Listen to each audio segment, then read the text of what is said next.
V, myself, the Gary, and my right-hand man, the mighty Win, is in the building as always.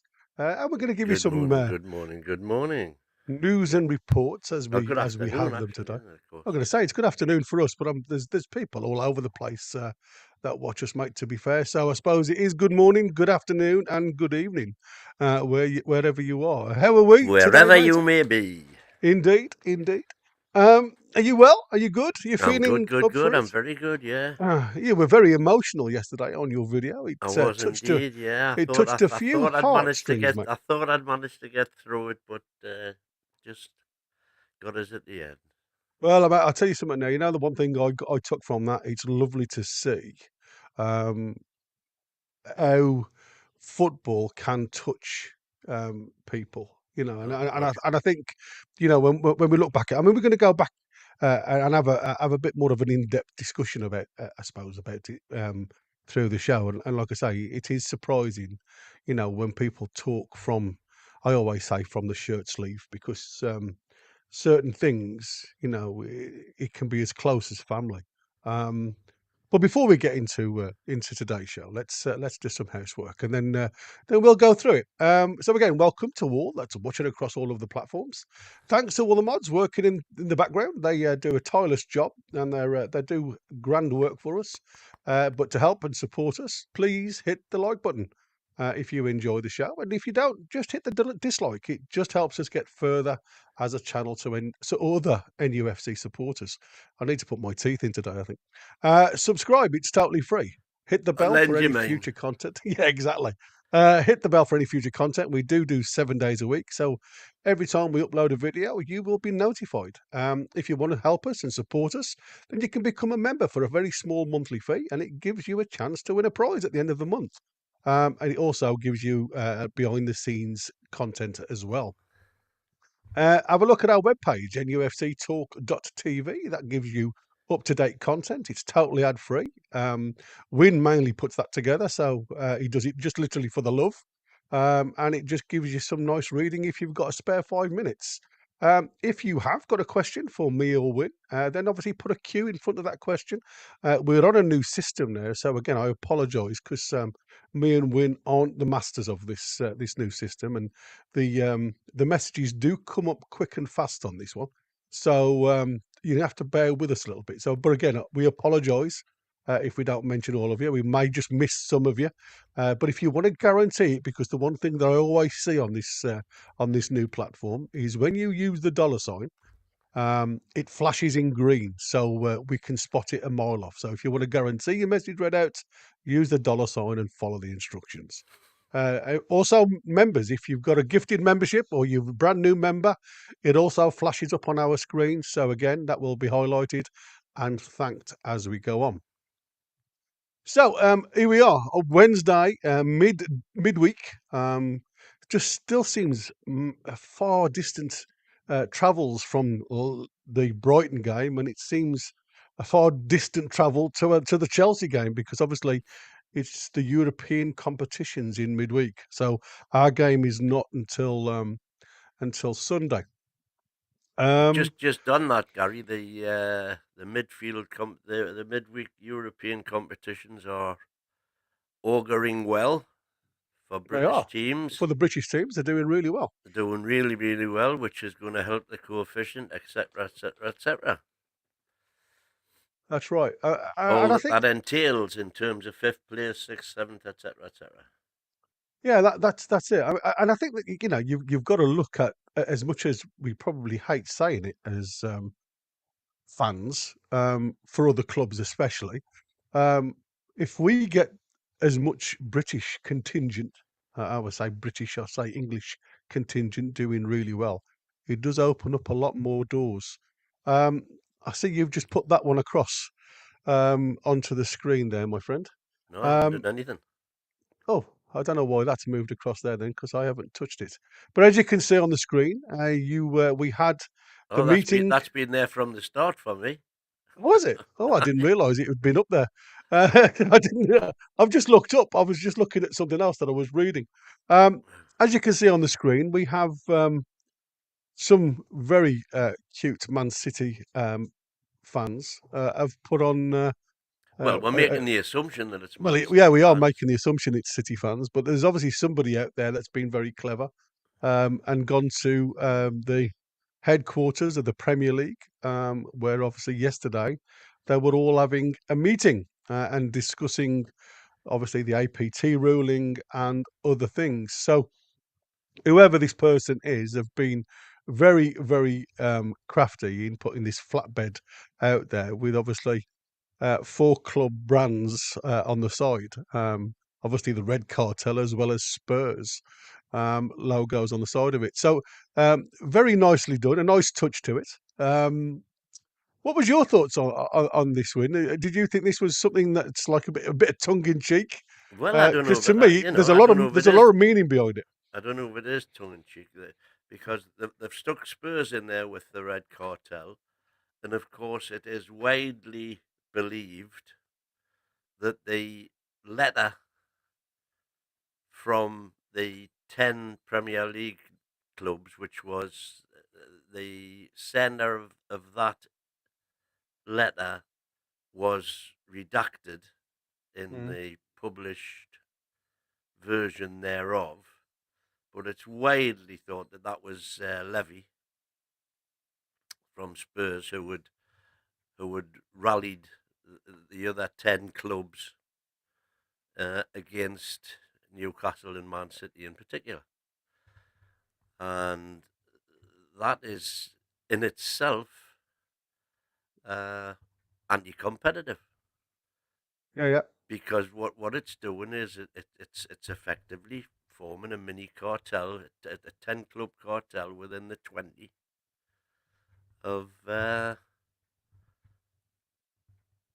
anti-competitive behaviour, because the intention of everything that they're doing is to prevent clubs spending money to grow their businesses, which is effectively what Newcastle are trying to do, what Aston Villa are trying to do, what Forest are trying to do, what Man City have done and are still continuing to try to do, at the expense of the big four, what was the big four, who are now finding themselves under pressure, and after decades really of being able to line their pockets, they've been able to take the cream without really putting anything into the businesses. It's all been take. Everything that they've put into the business is what the business has made. It's been a cash cow in a lot of business empires. And of course, that's come to an end because all of a sudden they've got other people who can spend what they can spend, so they are having to spend more, and that means that what they're able to take out of the business is less, and they don't like it. It's just big business doing what big business does, looking after itself. It after itself, yeah.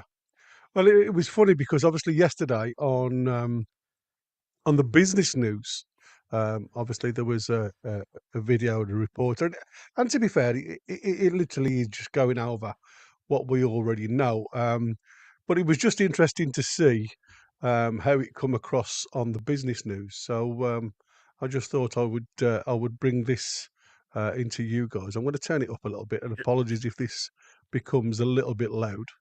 But this was from yesterday's business news, Sky News. Premier League clubs have been meeting league officials today to discuss changes to financial regulations. The legality of some rules has been called into question after Manchester City challenged spending rules creating splits in the Premier League. So what is at stake for the league, and can the divisions be healed? Delighted to say, joining me in the studio is Rob Harris, our sports correspondent. Good afternoon to you, Rob. Words like civil war have been talked about today. Just how serious is this for the Premier League, and what is really fundamentally at play? Well, the league is riven by splits, in part sparked by City. Manchester City, the winners of the last 4 titles, taking on the Premier League's rules, all trying to ensure they can spend on the players to sustain that success. But the spending rules do limit the losses that are allowed, which then encourage you to generate income. And the accusation is that is inflated income from companies related to Manchester City's Abu Dhabi ownership. Now, There's a lot of contention over the partial legal victory they scored a few weeks ago at an arbitration tribunal, a hearing that they sought because City portrayed it as outright victory. The Premier League believe they won on some counts. Now, parts of the regulations around profit and sustainability rules were found to be unlawful and unfair, and now they're having to close that gap to adjust the regulations, and that's what they're meeting over today to reconfigure those rules. They are on complex, narrow areas, but very consequential, in part about ensuring that if you do a deal with a related party, say for City in the United Arab Emirates, you have access early on to the value of a deal if any other club was going to do it, say with an airline, not as previously at the final stage, then you're left lodging appeals. Also, a key area are shareholder loans. Now, some clubs have interest-free shareholder loans, and City successfully got the tribunal to rule that those are also anti-competitive, and the fact that they should now be judged at fair market value. So if you've got a loan, the payments that you would be expected to be liable for on the general market should count towards your losses. But there's rows over that. I understand some clubs, the wealthy, are saying they could get more favourable rates for the loans.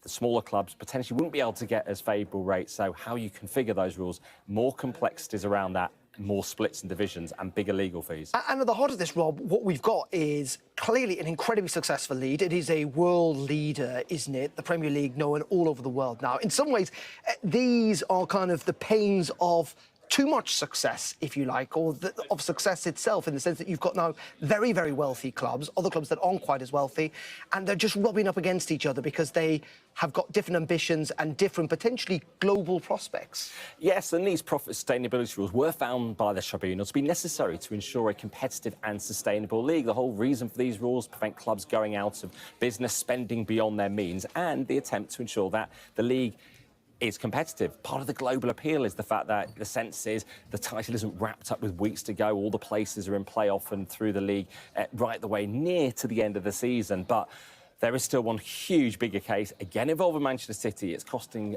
the Premier League tens of millions in legal fees, which is angering clubs. This case known as 115, where they're accused of deception going back to the 2009-10 season around payments, sponsorships, filtering money around UAE, all in an attempt to inflate that revenue. City do deny wrongdoing. There you go. I mean, it's an interesting. I mean, obviously we know from previous that we've had something very similar in the past, but it was just interesting to see it from the business perspective, I suppose. We are missing again, Gary. What we missing? Us. What do you mean we're missing? We've just got. We're at the side again. We've just got the Sky News. Yeah, I know. I'm just moving right. it around, buddy, in the background. I'm just trying to get us organised a little bit because when you take everything off the screen quickly, it all changes. So apologies, because like I say, I am still. I'm starting to type Yeah. as well I as work realise out. we're just we're flying this brand new plane, and nobody's Absolutely. told us where the buttons are. Well, we've had a little go, but like I say, it will be We'll get hit there. and miss on a lot of it. But yeah, we'll get there.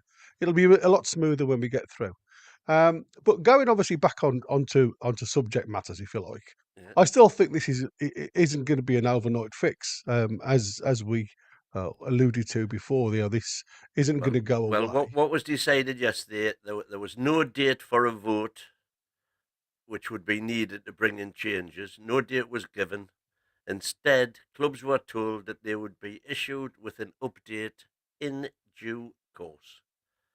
The meetings were scheduled for 2 hours, but lasted only half of that, and it was said to be feisty. In special circumstances, a vote can be rushed through should the clubs be in agreement. However, normal practice is for a 21-day period of reflection after proposals are put forward and before a vote is taken. The key thing for me that was said in that interview, which is true, was that the tribunal, which found in favour of Manchester City, said that PSR were a valid. The idea of PSR was valid because It was introduced to prevent clubs spending beyond their means and ending up in financial difficulty. Now, that's the key, spending beyond their means.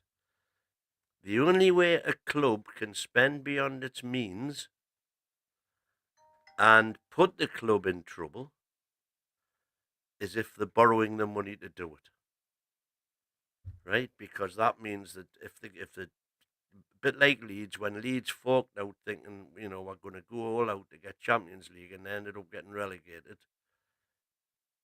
the money that they'd used hadn't been put in the club, it had been lent to the club.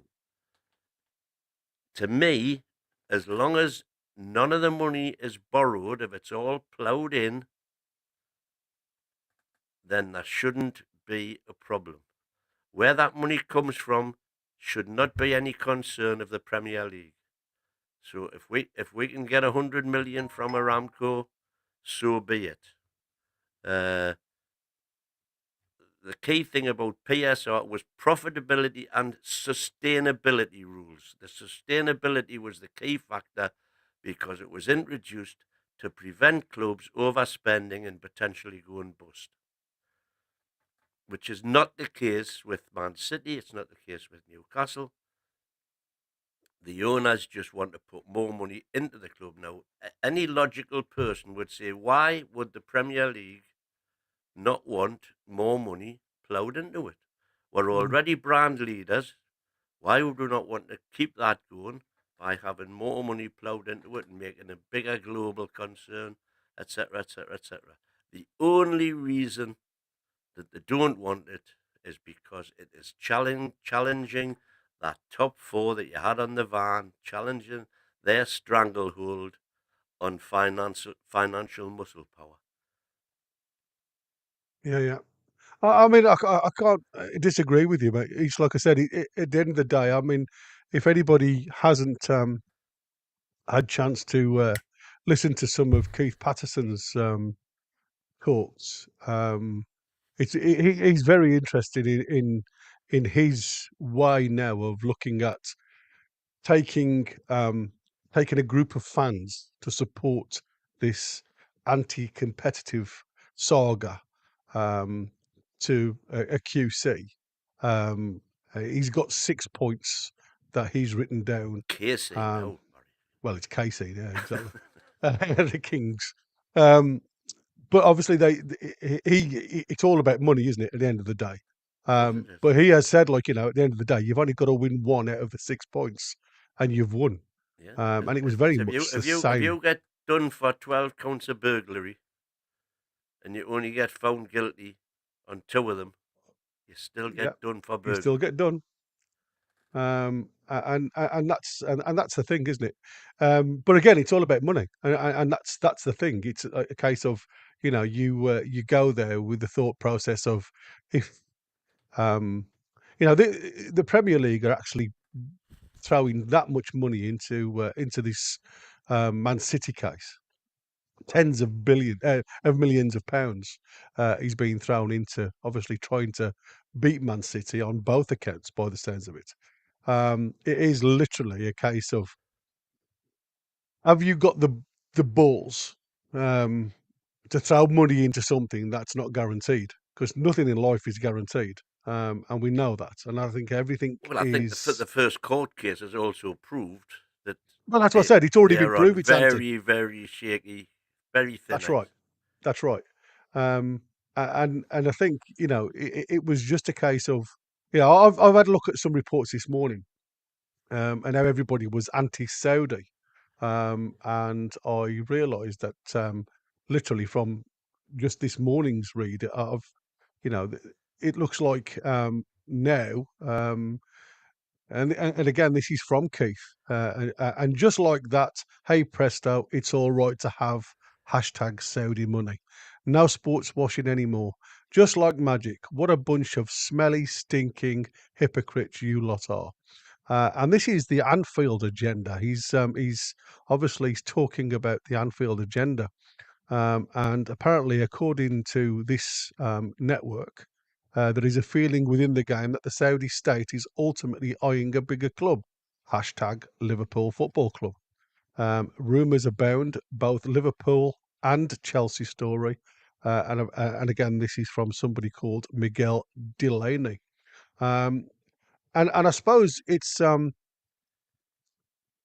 I said, we know that the Saudis are very big on the sports side of things. We've talked about the golf industry, how they've plowed loads of money into that. We've obviously now seen a lot of the boxing, all the big lineups now. It's all Saudi backing. So it wouldn't surprise me if Saudi do look at taking over another club, but obviously it can't be the same owners because you can't have two owners in the same league. So would this be another part rather than the PIF? Would it be somebody else that takes over this big club as also being linked out there? So it's one of them, isn't it? Like I say, when it suits us, everybody's against this, but when it suits the red cartel, it's absolutely fine if these stories are true. And again, I can only go on what I've read. I have no background in any of the source that it's come from. And like I say, it's going to be interesting. Like I say, I don't think this is going to be something that we see completed overnight. I think it's going to be one of those stories that rumble on for probably until after Christmas, because obviously they are now linked with the 115 as well. So there's going to be lots of discussions and everything else in the background. Is there anybody in the chat that's been talking about? I mean, I have highlighted a few. Is there anything else in there, Win, that you've seen? There's a couple there. How do I do this? If you've before we go on to the other topic of I've got Villa doing well is not good for us. yeah, I've seen that one. Slightly different topic, but I disagree. Villa doing well is good for us because it means that 5th place will be up for grabs for Champions League. Win and Gary, do you agree with Oliver Holt in the Daily Mail? Or Oliver Holt, didn't get me started on him, that Newcastle is just an afterthought by the Saudis. This was an article he did in the Mail, I think it was, where he was saying that they've realised that boxing and live golf and Grand Prix is more lucrative than Newcastle, so they've just turned their attention away. It's a load of rubbish. Mm. He couldn't hide his delight that we have stalled in ambition. Well, I don't think we have stalled in ambition. Kenny W. I've been thinking since Amanda left, who was actually looking after the football side? Do the Saudis really understand our passion, or are we just a business to them? Well, I think we are just a business to them. I think we definitely are just a business to them. But I also think that Al Rumayyan gets us. I'll never forget in the Amazon documentary when he had his jacket. I don't know how much his jacket cost to get made. Did you see with the black and white lining? Lining, yeah, absolutely. And the Stunning, wasn't it? I'd love to get one of them. Yeah, absolutely. But It's would stunning. never be able to afford it. So no, I think they get the passion, but at the end of the day, PIF is a business consortium and it's there to make money. And to be fair, I'm saying they've already made money, other than the fact that it cost them $1 billion to settle the sports pirating issue from beIN Sports and Be Out Sports, which was like the Saudi pirating of Premier League television. So it cost them $1 billion to get that. But if you stick that billion on top of the 300 million was there taken when they bought Newcastle. So it's cost them 1.3 billion. But you can argue that Newcastle are easily worth 1.3 billion now. When you look at what other clubs are being valued at, You know, we are comfortably worth 1.3 billion now. Mm. So they've made money there straight away, and they've got a far more saleable asset now than what they had when they took over. So in that respect, as a business decision alone, forget about the passion. As a business decision, it's proven to be a very, very wise decision.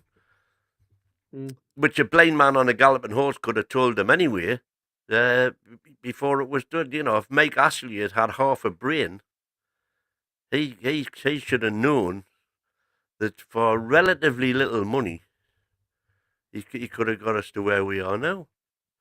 You know, bigger fool him and good Mm. riddance. Yeah, yeah. So Like I say, it is going to be one that rumbles on, isn't it? It's not something that's just going to be, you know, sorted overnight. We are literally looking. Yes, we know that Man City have won part of the I suppose the decision, um, and they've lost part. Now, like I say, what's got to happen now is, again, we come to this, you know, other 19, as I class it as, because there's going to be some people that are going to be massively with the likes of Man City on this, and I know we are one of them. But we've still got to get the others to make a decision on where they go now. And like I say, I can't see that decision being made this side of Christmas. But it's going to be one that's going to keep on rolling. Now, going on to onto our next topic. Now, again, this is I suppose it seems a very emotive subject, and I said that because obviously those of us that were um, watching Win yesterday, um, bless him, getting himself into tears, talking about the Shearer letter and everything else. Then I listened to yourself and Chris on the show last night while I was in the background, and and again it comes to the sacking of Eddie Howe, I suppose.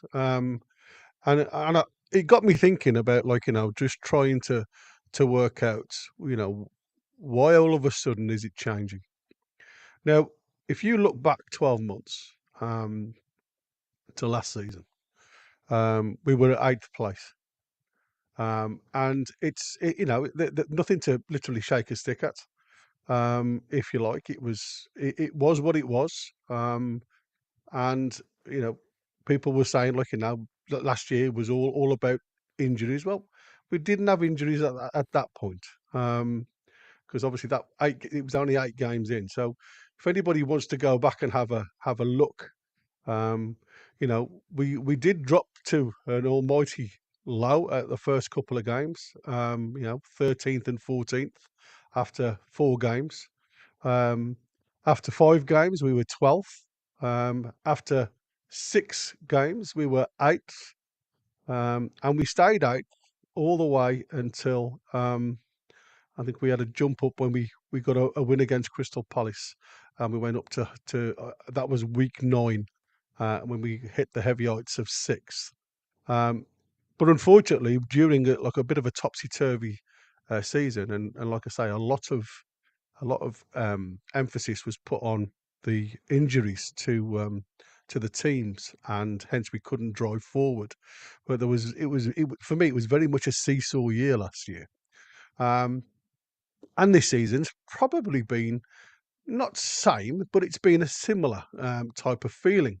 Um, and I was going to say to yourself, Wyn, I was going to get you to look at our last few games, and I want everybody in the chat to be involved in this because I want to look at just we'll go with the first 8 games of this season, um, and I've looked at what people were saying on certain points of our best season so far under Eddie.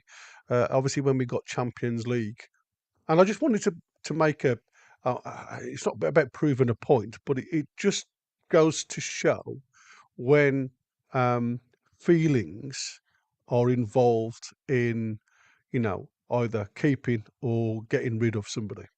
Um, so Me and you had already spoken in the green room, and we'd looked at our previous games in the Premier League.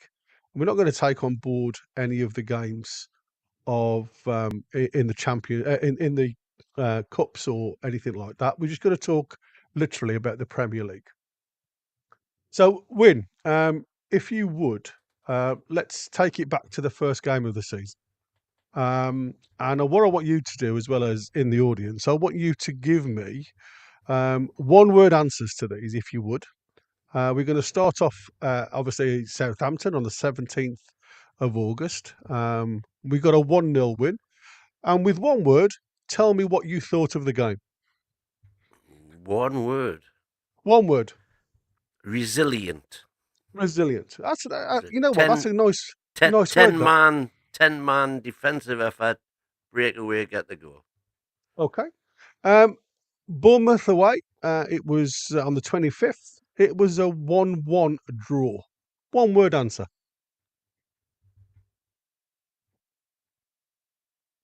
Deserved. Deserved. Okay. On the 1st of September, we were at home to Spurs. I was there on the day with yourself. We won 2-1. One word answer. Deserved. Okay. There's some cracking answers. Clumsy, deserved. Thought it rhymed with ripe. Kenny W is obviously saying tripe. Ragged.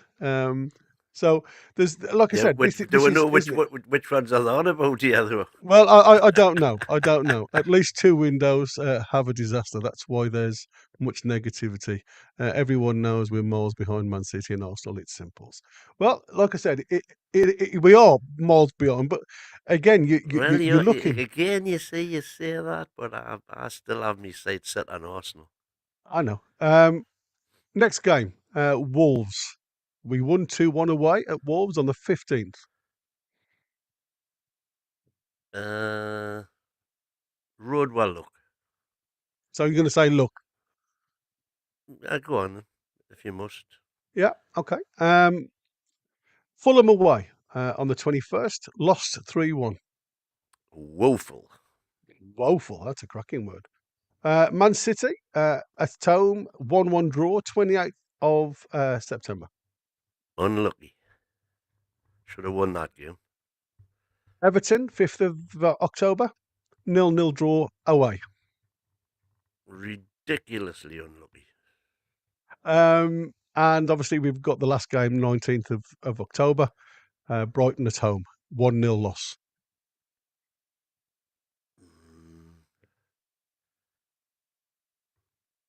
That's life. Wasteful, Alan Thompson puts. I like that one. Yeah, absolutely. That's a cracking. I hadn't thought of that one because we should have won it. Yeah, absolutely. So, and the reasons why I'm asking these questions, now people are going to say, it's what's the point in all this? It just goes to prove when times are hard. Just to put some meat on the bone there, Gary. This is in all of those games, big chances created. Big chances created. For and against. So Southampton, 1 big chance for, 3 big chances against. That's why I said resilient there, because 10 men and were defended brilliantly. Bournemouth away. Despite everybody thinking that we played badly, we had 4 big chances to their 2. Spurs 2 apiece. Wolves 2 apiece. Fulham, we had 1, they had 5. That was why that was woeful. Man City, we had 2, they had 1. Everton, they had 1, we had 2. And Brighton, we had 4 apiece. But ours were the better ones, I think. Well, I think the reasons why Brighton was so different was because we had to open up the game to go chasing it to get the result. But, you know, just going back onto, like I say, what you guys were discussing and what we've been really discussing since, people will say we've been discussing it from the start of the season because there's still a lot of people out there that are Eddie out from last season, and whether he's the right man. So I wanted to have a little bit of a deep dive into this, and it'll be interesting to see what you guys think of some of the reports out there. So the BBC Sport asked the question about how safe Eddie Howe is at Newcastle United, and the question posed following the defeat to Brighton on Saturday. With the 8th round of the Premier League games now complete, Newcastle United are 9th in the Premier League, 2 points off top 6 and 5 points off top 5. In all competitions this season, Eddie Howe has won 5 games, drawn 3 and lost 2. This is Phil McNulty. He's the person who had been asked the Eddie Howe question. He is the chief football writer for the BBC Sport. Also worth mentioning that the loss to Brighton was the first time in over 9 months that Newcastle United lost at St James's Park. So, the last successful club being Man City. Yeah. So obviously, and the one before that, Liverpool. He's answering the questions. How safe do you feel Eddie Howe is at Newcastle United? And these are his words. Well, unless something remarkable and unforeseen happens, I would say 100% safe. I don't think anyone could have done any better, and I think he has been somewhat let down by Newcastle's recruitment strategy. They spent all summer focusing on a deal for Crystal Palace's England defender Mark Gay, which they eventually failed to do, while taking their eye off the ball for a reliable understudy to striker Alexander Isak and more creation on the right-hand side. Isak then almost inevitably gets injured and the flaws are exposed. How, though, should be safe as houses. Which made me go into my next little bit of and going on to what you were saying before, right? Now, if I look at this, right, if you look at our first 3 games, so I'm just going to highlight 3 games apiece now. So I'm going to go on the first 3 games, and I'm going to look at them specifically and our last 3 games. So I'm going to go Southampton, Tottenham, and Wolves, and then I'm going to look at City, Everton, and Brighton. So these are stats. And like I say, if you look, it should be Southampton, Bournemouth, and Spurs, not Wolves. Why? The first 3. So the first 3 were Southampton, Bournemouth, and Spurs. No, I've picked Tottenham. I've picked Tottenham and Wolves because I thought them were the main bodies, if you like. And Right. I've looked at those 3 games and the last 3 games. So I may have overseen the Bournemouth game, if I'm honest, when I was picking the teams out. But just looking at those, right? So if you look at that, it's like, and this is what I said about picking up points, how hard it can be to how easy it can be. So the 6 matches, the stats were Newcastle, this is touches in the opposition box, okay? We had 14. Southampton had 48. We won 1-0. Against Tottenham, we had 14 touches in their box. Tottenham had 50. Against Wolves, Wolves had 27. We had 23. So it was more of an even game, but again, successful. Against City, who again, we got a decent point against, we had 25 touches. They had 40. Now, if you go against now the negative side of it, Everton, where we got a 0-0 draw, they had 13 touches in our box. We had 42 in their box. Against Brighton, where we lost the game 1-0, we had 45 touches in their box to their 12. And I think, when you look at it, you've got to ask the question is, where did it go wrong? And obviously the biggest answer you can give from, yes, people will always say we've been lucky in the first 3 or 4 games where you've picked up points, where you've not played well or there's a new system in hand, but you've managed to scrape a result by not playing well. So when we played Man City, we all said it looked like we'd turned a corner. We got a point from that game where a majority of us said we'd probably be lucky to come away with even a draw. And then you dominate 2 sides and you come out with a point from 4 points. So From 6. when you look at it from that point of view, we all look at the fact that obviously emotion takes on board a lot of the effect when we start calling for managers' heads, because we're in exactly the same place as we were last season. There's no difference. And what I did then is I went and looked back at, what actually gets managers sacked. Now, on average, when you wait, and I don't mean the top teams, because obviously we all know the top teams, and people always say, well, we're a big team and everything else. And I heard Chris say, muttering those words. We are well behind the elite teams because of where we've been for the last 15 years, for 16 years. We are still very much on the growth plate. And if anybody can tell me it's all about fan base and things like that, yes, we are a big club when it comes to fan base. I have no issues with that. But again, you're looking at location. We're in the northeast. We have no real enemies apart from the Mackhams, who have their own fan base, and it's like everything else. But would we be a big club if we were somewhere else in the country? Because of our successes or not success in the past. And like I said, success brings on fan base, and it brings on obviously a lot other things that gets you success, and a lot of that is corporate business. So I looked back over a few years ago in 2009, where we had a lot of managers come and go, and I was trying to work out a reasoning of where it was, and back then, and again, these facts are back from those years. So again, it may have changed now, but back then, typically a club was earning somewhere in a region of 1.3 points per match. And the club would look at sacking a manager when the average is only 1 point a match. And that was what they class as the low point of the cycle. Because obviously there's going to be teams out there that get a lot higher, but on average, it was 1.3 points a match. So statisticians can predict what should happen after a low point, whether or not to sack a manager.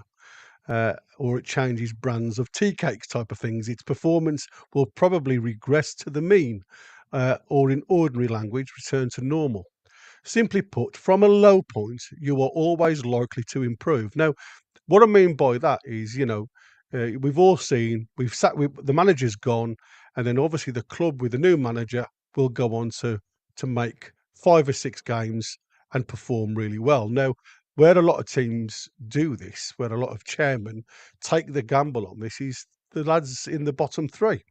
And I was talking to Win in the green room, and I'll give you an example. Is when you get a point where you need, say, 7 points over the last 5 games. If they wait with the same manager, there's no injection in performance or anything like that. Then what can happen is again, I keep using the word stale. If you bring in a new face, what you get is an injection because the team want to impress the new man. But after 5 games, it all goes back to normal. And that was virtually what had happened in the Man City case. And the reasons why I picked the Man City case, because obviously they had the takeover. They obviously had Mark Hughes at the helm. And in 2009, obviously they got rid of him. And the same with Mourinho, was sacked at a low point. The team with players as good as Chelsea's can't really fall below 15th. From that point, recovery was almost inevitable. An out-of-form star like Diego Costa returns to his normal level. Luck stops going against the team. The pendulum swings back. The recovery would most likely have happened to a greater or lesser degree if Mourinho had stayed in charge. So, you look at all these points about bringing managers in, and these are all facts. These aren't just something that I've plucked out the air. I've looked at all the teams that have changed managers. Now, obviously, you've got to look at the likes of the teams like Man City when they pull in, Mancini and things like that. What happens with these guys is they have the success, they have the small run of success, and then obviously after a while it disappears. Now, this one was more towards the Hiddink and Marino situation, and I'm just going to give you a couple of examples on this. So with Chelsea, Mourinho was sacked at the low point, as I've said before. So when a new manager doesn't usually cause the swing, he's just its beneficiary. Perhaps some players do briefly work harder to impress him, though on that logic, clubs should sack managers even more often. Eventually, results return to normal. And this was a report and a study done by Bridgewater. Bridgewater found that 3 months after a sacking, a typical club averaged the standard of 1.3 points a game. Chelsea could simply have stuck with Mourinho and waited for results to rebound. But in business as public as football, doing nothing is often the hardest thing. And this is where we go back to what we were saying. You have to be careful what you wish for, because what you get by sacking somebody is a complete restart, like a reboot. Um, Well, and that's what you hope for. well, you get a reboot, so you get this narrative, and like I say, this is factual. If you have a look at a lot of teams that have sacked managers, very few then go on to bigger, better things. Certain cases they have done because they've had the money to spend to support the manager. And that's what I'm saying. You can't just expect a manager to come in with the team that we have got and create miracles, because it just doesn't happen. Um, I I went back and I've had a look at Unai Emery when he took over Aston Villa. Just go and have a look at the team that he took over compared to ours when Eddie took over, and even have a look at their team now. I mean, don't forget they've brought in a lot of players on the free, but very good quality players. And I think that's where we missed the boat, if I'm honest. I think we could have gone into the market and bought up a lot of free players that were out of contract. There's a couple of names that I had in my head that have gone now. Well, Ross Barkley, for one. Well, Ross Barkley's only just gone there. I mean, we did. There was an earmark to him, but I'm just trying to think of the other lad from Leicester. And it'll come to me, another centre midfielder. So what you get is you get an interchangeable side, and like I said, I watched them last night, and they looked very, very competitive. Even though I do think they were lucky at times. It could have been a lot closer game than it actually was. And the difference between the two sides was simple. They took the chances. Villa took the chances when they got them, even though both sides had as many chances as each other. Villa took the chances. I think the biggest difference that we've got this present moment in time is we're just not taking those chances. If we'd have taken all our chances, I mean, don't forget, over the last 2 games alone, we have increased our XG by +4. And we've shown nothing for it. So we should have 4 extra goals on our 4 column, and nothing against. And I think, like I say, I think we have to be careful not to become narrow-minded to a degree where it's just not going our way, and all of a sudden we're forcing the door closed and it's got to go. And if anybody can come up to me and give me anything that can counter argue what I've just suggested, I'd like to listen, because, like I say, that was a study that I did a few years ago. The only thing I would say with us at the minute, and Chris and I had a go at each other last night about this. We've let in 8 goals this season, and Chris is saying if you're letting in a goal a game, obviously you're making it hard for yourself. We've got the 3rd best defence in the league, and that's what Eddie decided after last season, when we were scoring goals for fun. He said what we need to do is tighten our defence. And we've done that. We've now got the 3rd. Liverpool are way ahead. They've only let 3 goals in all season. That's a freak. And they should have let in a lot more, by the way. And VAR, Liverpool, has been living up to its name. So and then you've got Forest, who've only conceded 6, which accounts for where they are in the table, because they've only scored 2 more goals than us, but the goals they've scored have won the matches. And Eddie this season, I think, decided to concentrate a bit more on defence, which is working, because we have only conceded 8, which is the 3rd lowest in the league, level with Arsenal. So you've got Liverpool on 3, Forest on 6, and then us and Arsenal on 8 apiece. The difference is in the goals scored. And the reason we haven't scored as many as our rivals is because we're missing sitters. You know, forget the penalties we've missed. We're missing chances, which last season, when we outscored the entertainers, that we were putting away for fun. So that's where we've gone wrong this season.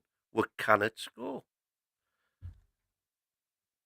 You know, Isaac is a shadow of his former self. Gordon, for a variety of reasons, he mentioned them in the club interview yesterday when he signed his new contract. New contract for Gordon, by the way. Hallelujah. He's had problems with fitness, getting up to match fitness. And I think that probably also applies to Joe Willock. Because until you play games, you don't get that, you know, the match fitness into your legs and into your brain and everything about your play. And because he's you know, Willock's only, he's not injured at the minute, but he's not match fit, basically. But for example, in the last full season, all last season, and this season so far, he's only started 6 games. 6 out of 46. And he thrives on, you know, getting up and running, because he's one of the best we've got at carrying the ball from just our side of the halfway line into the opposition territory. But, you know, when he's been on the pitch this season, with that notable exception of the 15 minutes against Forest, when, of course, he went off then injured again, he's been a shadow of his former self. Same way Isaac has been, same way Gordon has been. But once they start fair, I've got every confidence. Once we start finishing with dinner, we're going to be right up there, because we've got the defense sorted now. We've just got to get forward. You're right, but I'll go back to the moving on of managers now. Look over the last 10 years, if you like. How many managers have Man United had? How much money have they thrown into that kitty for each manager that's come on board? Now, I know there's the lads have all put in there, you know, we've got to be careful that we don't just give him money for money's sake, and he's taken out of our kitty. Everything that you do is a gamble. I understand that. I have every, you know, I don't just believe that Eddie Howe's a miracle worker, because he's not.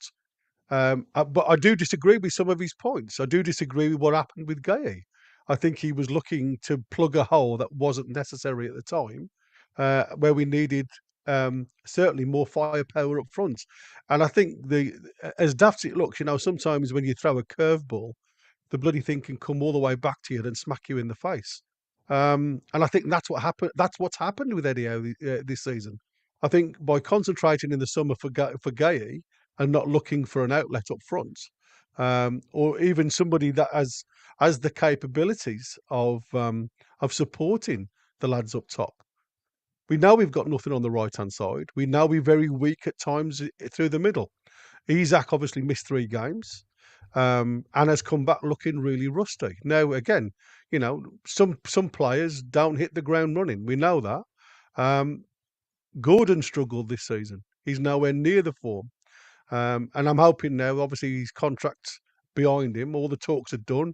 He's, you know, his interview sounded very happy. He looked full of the joys of spring.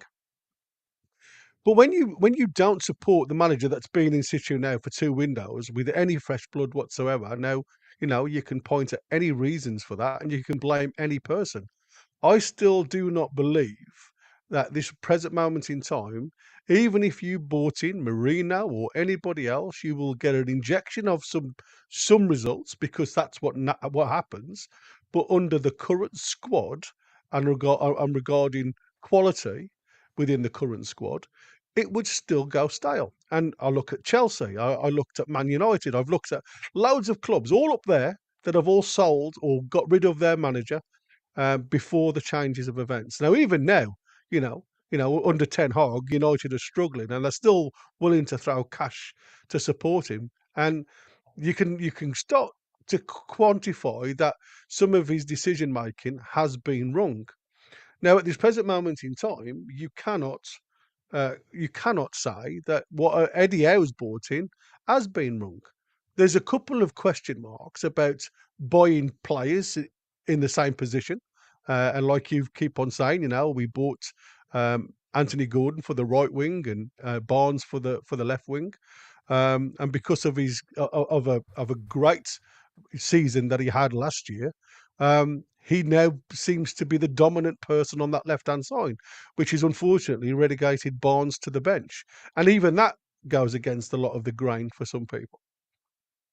Your midfield three, you've got a player that's been out for over a year because he hasn't played. He's gone away on international duties, and it looks like he's tore trees up. But for us, he just doesn't look the same player as he's on international duty.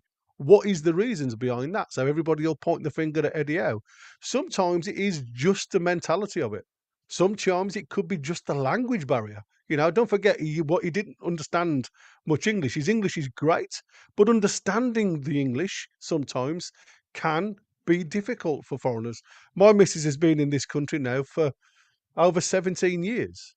And there's certain things that I say that she looks at me as if I'm bloody stupid because she just doesn't understand the language to that degree. So, like I said, you have to take everything into consideration when you're looking at players coming in, players that are actually in the team performing to a level. You can't always go back and blame one person because sometimes it's a multitude of several that will create where we are now. And not 9 times out of 10, it's confidence. There's a change in tactics. We've seen that. We've changed some of the mentality to some of the players. The problematic point for me is we don't commit enough bodies in the box. Now, for whatever reason, Eddie Howe has changed that mentality, and that is having a massive detrimental effect on our game. And obviously, people always say, well, since Longstaff's not been in the team, we're not getting these goals from the centre of the box anymore. But it just needs a commitment. I've looked at Tonali. We looked at Tonali against Aston Villa. Anthony Gordon actually crosses with his left foot into the box, which we haven't seen this season. And there was nobody else there apart from a late run from Tonali. I haven't seen Tonali run into the box this season yet, or very few occasions anyway. And I think these are all these little question marks that what you need to do is go back and try and finish the because the end result is all that matters, isn't it? Hitting the union sack, and for whatever reason, because of all the XG, it's the we've done it. result that gets the emotions going. Because as much as we were saying about the results at the start of it blinds you to what's actually going on. And yet, strangely, with the Newcastle fan base, even when we were getting the results early on in the season, without playing well, the negatives were all still saying, yeah, we won, but we shouldn't have done. You can't win. That's what I said. I mean, like I say, we were scraping results, and I understand that. We weren't playing great. I understand that. But we were scraping results. We were on a higher trajectory than we were when we finished fourth. We are now level. Here's the thing for you, because one ball that everybody loves kicking is the Longstaff ball. And I've seen there was a very good article in The Athletic about Sean Longstaff. And where you were talking about points per game that get managers sacked and so on and so forth. And the first thing this article mentioned about Longstaff is that he is almost always available. So last season, he was available for 35 of the 38 games. And in the games he played, so he played 35, 50, he's played 69 games altogether since Eddie took charge. And with him in the side, we've got a win ratio of 53.6%. Without him in the side,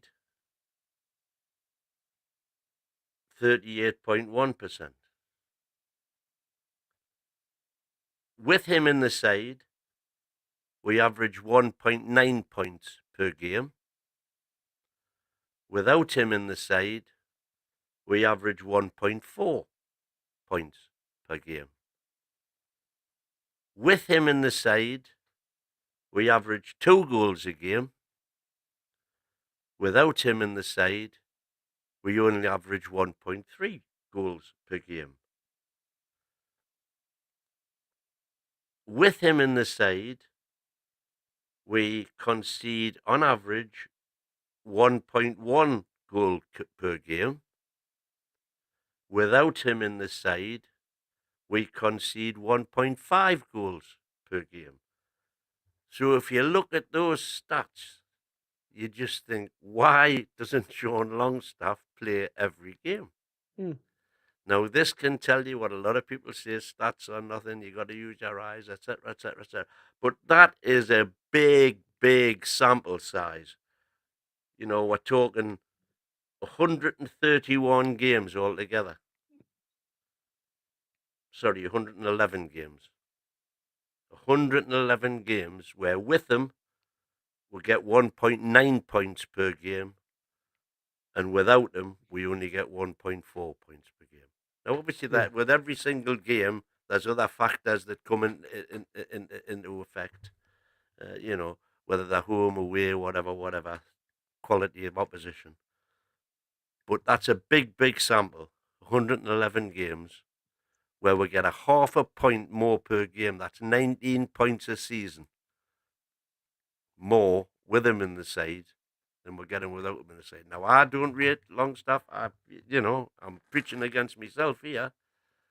But you can understand, looking at those statistics, why Eddie Howe does have faith in Longstaff and whatever it is that he does on the pitch. Yeah, I mean, Food for thought. that's what I said. I mean, we all see the drop off in quality when it comes to Lungi, and we know that we know he hasn't got the technical ability, but he offers you something different, and that's what I said. Sometimes you have to look at the other parts of not just when he's got the ball. Look at what he does when we haven't got the ball, because, like I say, some of the runs that he makes does take players with him. It does open up opportunities and channels, and I haven't seen that from our midfield this season.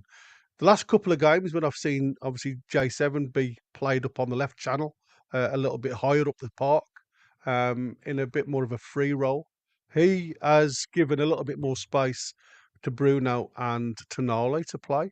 But again, we offer nothing because they're sitting a bit deeper with having J7 up the field a little bit more, occupying that left-hand space. We still don't get anybody from the right-hand side making those channeled runs into the box. And that's where we've been limited. That's where we've not had anything regarding, a tactical advance, if you like, from the right winger or, anybody just making a different run. Like I say, Murphy was more of a right wing back against Brighton, which was absolutely bloody ridiculous at times. When you're crying out for somebody to make them surging runs into the box, it just isn't happening. And that's what I'm saying. It seems to me very much like when, and again, I keep going to the mental ability of football. When your manager tells you to do a job, you're tasked to do that job. Some players, and we saw it with Byrne, when he was obviously tasked to look after Ferguson. Ferguson's very clever and he goes wandering into the centre circle and Byrne follows him. Then it's a ball over the top that actually isolates the 3 defenders. Hall was obviously, running back with his man that had made the late run. Shaw was miles off anywhere regarding giving Welbeck far too much space, and it was a calamity of errors from start to finish, and that just seems to be the luck of Newcastle as we speak. So where you pointing the blame at that, and I keep saying, a manager can only go out there and give you a tactic and a working ratio. when you look at the figures that we had after that game, and I'm not talking the last third of the game, I'm talking the first. I'll include the second third, but we should have been 2 to 3 goals up from the first quarter of that game, quite Even the easily. Brighton fans admit that. The Yeah, Brighton yeah, yeah, quite podcasters, easily. they all say that, when the Surreys are getting the ball, oh, God, here we go. Here we go. And they said that there should have been 2 or 3 down before they scored. And Let's there's have a no look at a few, manager. let's have a look at a few of the comments here. Yeah, yeah. No manager in the world can put the ball into the back of the net for you. Good Doesn't matter who afternoon, you are. guys. Gary, are you from Birmingham? If so, what part? I'm not. Hate Brummies. I've replied to that one. Villa doing well's not good for us. Sorry, we've done that one. Where's Kenny? I've been thinking. Oh yeah, we've done that one as well. Wait a minute, I thought I got rid of all of these. Oh, there's Chris saying for GTFLs. You obviously found your score because we didn't have your score on the predictions anywhere. So he's obviously found it. You must have put it in on by some method, and he's found it, and it's now been included in the spreadsheet. Geordie Dan, nothing wrong with well, this is back to me. Shearer condensed those feelings beautifully. We should take a moment and look how far we've come. Enjoy the ride. Indeed, that's exactly what I say. Enjoy the ride. Alan Thompson, spot on win. Ashley wasted 14 years of our history. I just will never forgive. From the commercial side and football side, it will take years and years to recover just to be a regular top 4 side. Yep. It's not going to happen overnight, Alan. Jordan. Do you think Mitchell will keep his plan of bringing in 3 players each window to change the squad over time? Because I'd rather buy talent and spend big money out on form players right now. Well, we kind of disagree there, Jordan, because I think whatever we spend in January, for example, should be able to walk straight into that first team. Wait, I'm just going to go and answer the door to the poster. I'll be back in a second, mate. Alan Thompson, disagree. Gary, everyone forgets. We were after Alicia from Crystal Palace, but he went to Bayern Munich. Then Guy, which I don't know where that's gone now. Oh, there. Put it back up. Then Guy, which we both failed to get. I agree totally. How has been let down. Queenie. Hello, Queenie. Guy wasn't up for selling in the first place. Crystal Palace just wanted to see what initial interest there was for him after the Euros and what clubs would invest if he did go. Very true. We need 3 new signings in the January window, and Wilson and Miggy need to go. And that to me would be a successful window, as long as the signings are of good quality. Simples. You love your simples at the end, don't you, Alan? Jordan. Yes, Gary, but you can keep throwing money at a manager who's not improving. If Eddie Howe is the success of a top manager, then you give him time, but he doesn't. And right now, he's clueless in games. Well, we'll have to agree to differ on that one. Everton and Brighton, 5 points dropped. Simples, and it hurts. Yep. No, Skull Crusher. Absolutely agree with this one. We should sign Swedish teammate Victor Gyökeres, and him and Isaac would be a nightmare for defenders. Indeed, they would. And I think that might be on the cards, believe it or not. Jody Dan, also, which never gets mentioned. What was Eddie Ball known for? What was his style of play? Well, we know what his style of play was. It was press, press, press. PDK. My question is, should Howe be given money to spend in January, or should he be given players to coach? Well, my answer is quite simple to that. If you're going to back him in January, then he ain't going nowhere at the end of the season. If there's any thought about him going at the end of the season, you sack him in January, bring the new man in and give him the money to spend.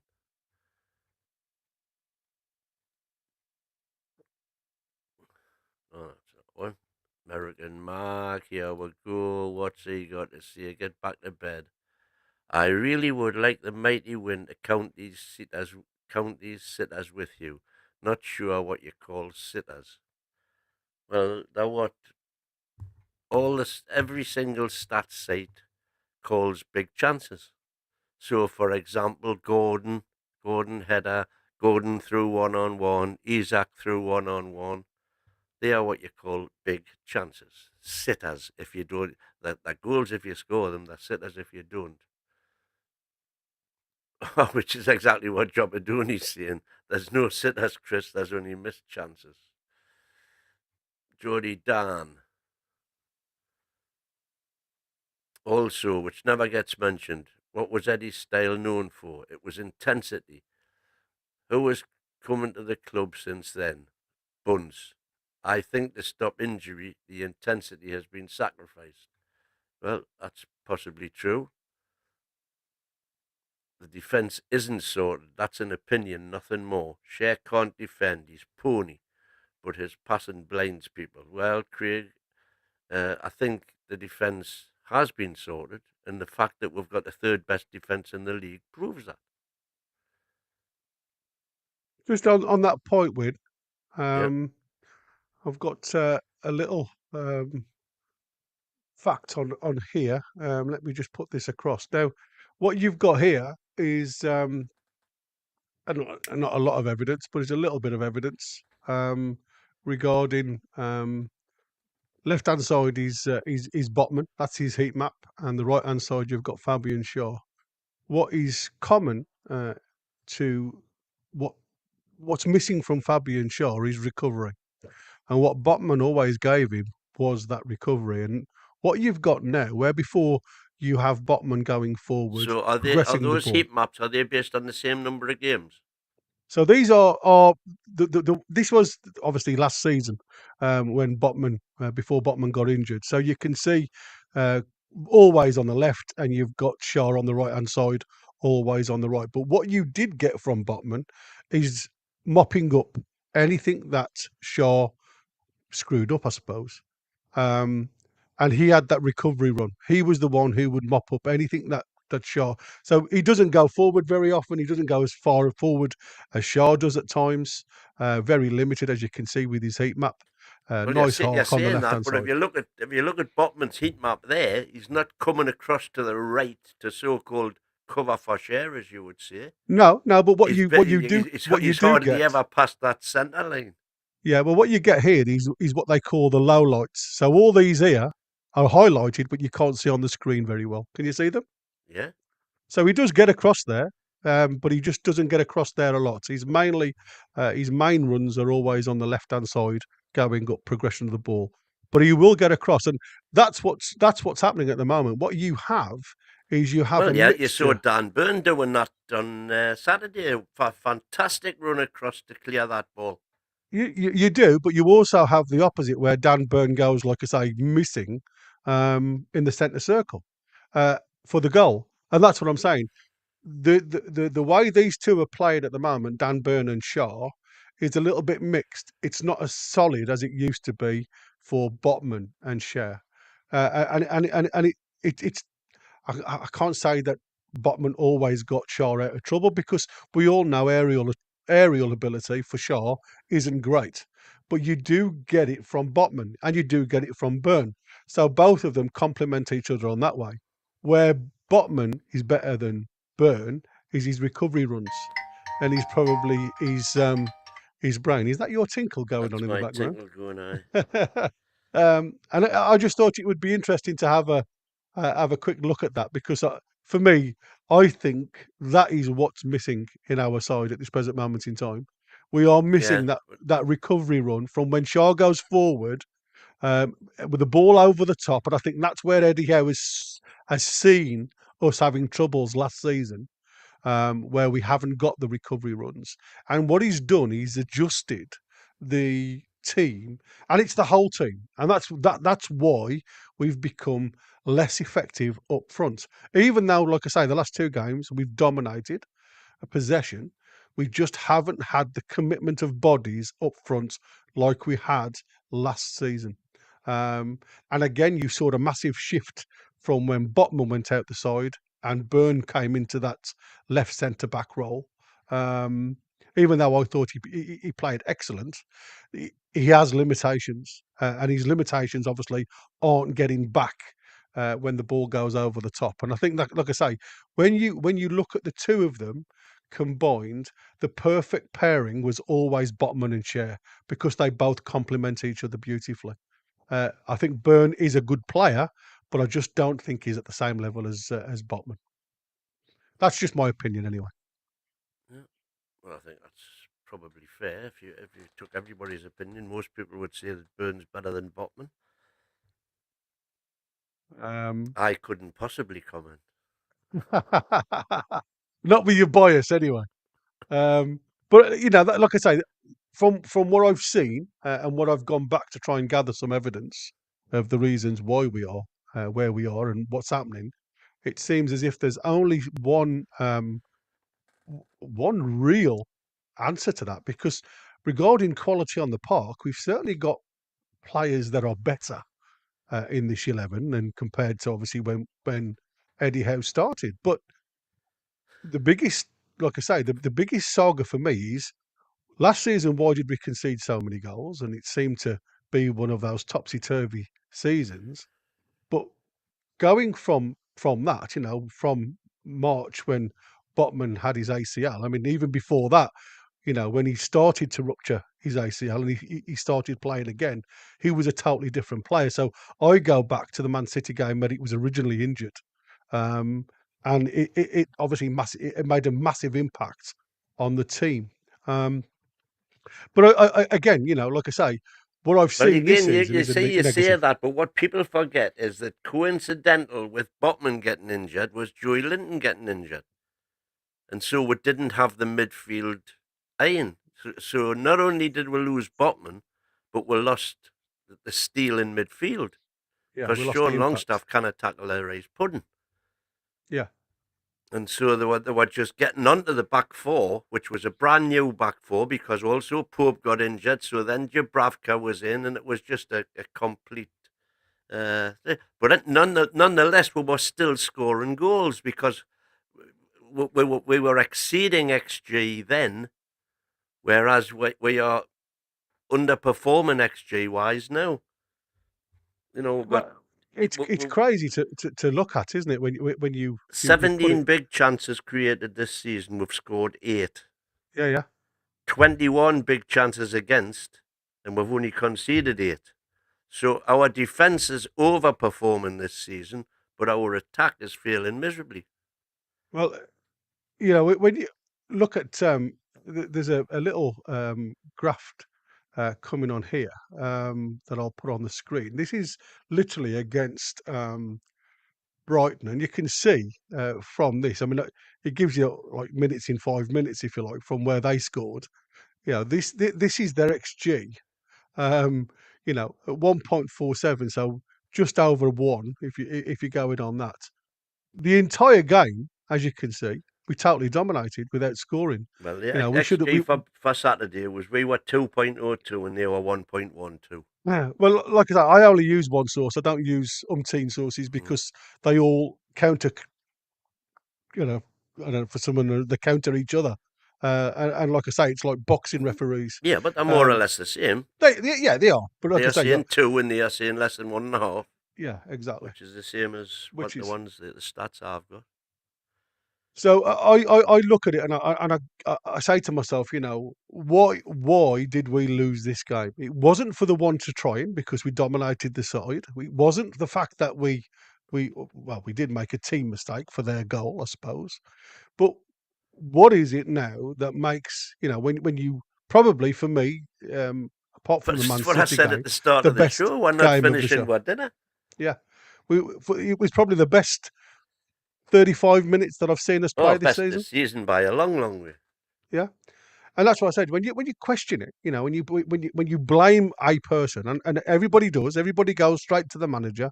I haven't really seen anybody question the players, and that's what bothers me when I look at fans. Everybody's willing to get on the back of Longstaff. Everybody's willing to get on the back of Miggy when they all have bad games, but everybody else seems to get away completely scot free, and I find that a Except little for bit. Eddie.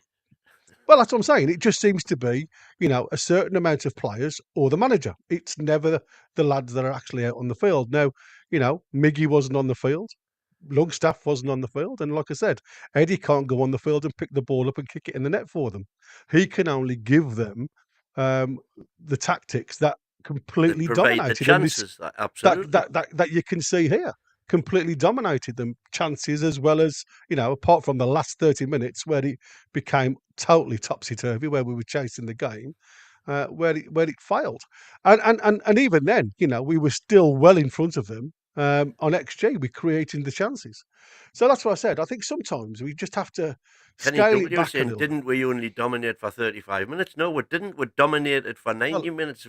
Well, we didn't I haven't dominate made for that 90. graft The up. last 15, when we brought the last two subs on, with 15 minutes to go, we didn't dominate as much, but we were in control of that game throughout. I mean, Unfortunately, they scored and we didn't equalise. yeah, you can see by the graph there, like up to 35 minutes, they wasn't in the game at all. It was on the zero on XG, and it was only then that one ball over the top that got them the goal. And because then we had to go and open the game up a little bit, was presenting them with more chances. And like I And said, that it graph went in shows three. perfectly that we did open the game up and we did create the chances, but we just didn't take them. Didn't take it. And like I say, who do you blame for that? You can't just keep blaming Eddie Howe. And that's my counter argument. It's a case of how much dominance can you have in one game without winning it? And on Saturday's performance, I haven't Lots. seen many games. Yeah, I haven't seen many games like that where you've come away with absolutely nothing. If I'm honest, so I, I don't know. I just think sometimes we just have to take it for what it is, like literally on the chin, as they say, and onwards and upwards, rather than being the people that just go out there with the sticks and the torches and want to slay the beast, because that literally is how it feels at times. But it's like I said, you can argue the toss of some of the changes, and we all said that. And I said, was it one of those white flag moments for Eddie Howe? Was it a case of, we have dominated this game for 60 plus minutes and I've seen nothing for it, and I need to preserve players because I just haven't got a big enough squad to go through the season to get us where we need to go? I don't know. I'm not saying that was his attitude, but I understand that if I go back to what I saw when these guys come on the park. And let's just take it to that next one, because bear with me a second. I'm sure. Oh, I may have. I hope I haven't cleared it, because that's me all over. The stuff that, like, obviously fans can't accept is obviously a loss, and I understand that, because it's an emotive thing. But I also look at I swear lads' robots and attitudes. AI will play the game soon. Yeah, absolutely. I look at the likes of lads that come on, and I made a beeline for Joe Willock, because I've looked at Joe Willock's body language now for a couple of games post injury, and as much as I saw the old Joe Willock in the Forest game where we drew 1-1 with Forest's second team. Obviously, he only lasted 16 minutes, but what I saw in those 16 minutes was the old Joe Willock. Since that, we have had a Joe Willock that doesn't seem to be mentally up for the job. Now, Well, I don't you know. know, It's physically as well. I think he's just not much fit. I don't know, mate, because like I say, he doesn't seem to be wanting to make any effort. Like, there's a report here. Our most recent sighting of Joe Willock was on Saturday, off the bench against Brighton, but making minimal impact as United remained 1-0 down to the final whistle. Interesting then to see the question asked and especially the reply. So this is from Chris Waff. There was a question and answer situation with fans. What is going on with Joe Willock? And it said that Joe Willock has been disappointing, especially so when we came on against Brighton. And it's a massive frustration for many at the club because when he is on form, he brings a unique quality in midfield. Nobody else can carry possession in the dynamic way Willock does, and without him, Newcastle appear more pedestrian and predictable. Aside from his excellent second half cameo at Wolves last month, when Willock created more chances than anybody else on the field, Howe essentially felt forced to start him at Fulham the week later. Because of that, he had consistently failed to positively affect matches. Howe even hooked him at half time that day at Craven Cottage and admitted he got the selection wrong. So ineffectual was the 25-year-old. While members of the coaching staff have expected more from Willock, there is also an appreciation regarding his lack of minutes. Since the start of last season, he has only started 6 league games, and he is a player who thrives on rhythm and regular football. He is no longer actually injured, but his body is still returning to peak fitness, which is what you've just said, which he will only attain once he starts regularly. His performances do not warrant a place, though. Correct. Willock deserves the time and understanding as he tries to return to his top levels, but he also has to offer the team more than he has recently. When Howe publicly admitted that his substitutions did not have the desired effect when playing against Brighton, Willock was one of the players he was alluding to. The message needs to be absorbed and then acted upon by each and every player. So, again, I go back to attitude and I go back to, you've got a plan. You've got a plan that's set up for the game. The lads will all know this plan. You go out and break your nuts for the first hour, and I will start to make substitutions. And we've all said Eddie Howe plays on the 60-minute man because of, again, we'll go back to the question before, his identity. Now, people will blame, Bunce and everything else for the change of this identity. I actually don't blame Bunce at all. I think the change of identity is a change of style that Eddie Howe has adopted this season. Now, whether that, again, like I keep saying, is to plug holes at the back, or whether it's a case of he knows the minimum squad to the maximum squad in depth, and he needs to keep those players fit for most of the season. I don't know the answer to that. I'm just surmising. But to me, there's got to be more than just point the finger time at one person, because it takes a squad to win games. And I think that has proven over this season. When you come together, the likes of Man City, and you work as a unit, you grind out a result. Yet it was only a 1-1 draw, but the actual result itself, the performance, was phenomenal. Yeah, And you go and have a you go and have a look at, the togetherness against Wolves and Spurs, where, yes, they were on the back foot for a majority of the game, but they go out there and get a result. They get out a result from being a closed unit. Sometimes, like the likes of Fulham, it's a case of, I can't be bothered. It seems as if, it's and it's not just one player, and Eddie Howe has admitted fault at that because of the performance from a couple of players previous games that he's given a trial at. And it's fell flat on the face. So to me, it is about mental state on the approach of a game. Now, again, let's talk about captaincy. Let's talk about dressing room. Have we got the right people? As we keep on saying, these guys are really good in the dressing room. They get the guys, beefed up before each game. Have we got a captain in the dressing room that's going to kick these boys up the backside? That's where I think we're failing. When Trips isn't there. When Trips isn't there, that's going to give. And don't get me wrong, I expect Byrne to step up. I expect Byrne because he seems to be part and parcel of the the captain's log. I just don't think. I look at Tino, very young and very shy. Hall the same. You go up to Willock, who's obviously a little bit more experienced than these boys, but again, a personal type of player who likes that G'ing up. Tonali doesn't have a voice on the field whatsoever. He's a great footballer, but I never ever see him giving anybody, a bit of a rollicking. He had a go at Murphy the other day when he passed him that ball that shouldn't have been there, and then he had another go at him, obviously, when he tried to pass him the ball when he wasn't there. So it was, he seems to be only talking to individuals, Well, and that's what again, I think we're with finding. Tenali, this is something you brought up before, which got a bit of comment in the chat about how they didn't agree with you. But I think you could be onto something about language. Does Tenali know? Because you see him doing plenty shouting for Italy, but is it?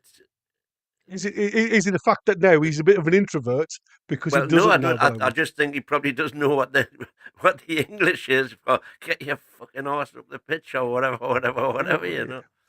I don't know. I seriously can't put. And this is where you say bring these players in from there, and like I say, there's lots of managers in the past that have struggled to get them. Geordie dancing. Bruno's captaincy is a hindrance, 100%.